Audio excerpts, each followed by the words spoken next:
Welcome to the Learning Pines YouTube. We hope this video helps.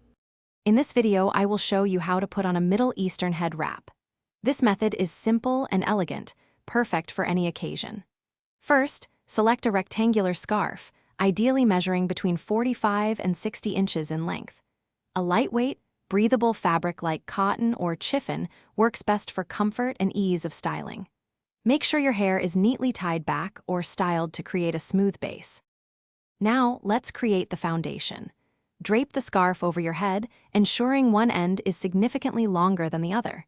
Place the center of the scarf directly at your hairline, allowing it to frame your face. Take the shorter end and tuck it securely under the longer side, near your ear.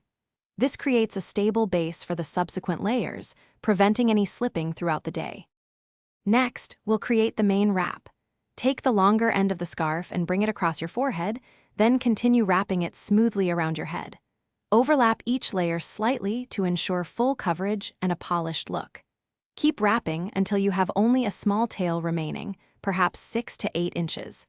This tail will be used to secure the wrap firmly in place. For the final touches, carefully tuck the remaining tail into the existing layers of the wrap. Adjust the fabric gently to ensure a comfortable and secure fit, making sure there are no loose ends. You can gently shape the fabric around your face to create your desired volume and frame. If you like, add decorative pins or a small brooch for a personalized and elegant finish. And there you have it. Thanks for watching. Consider subscribing if we helped you.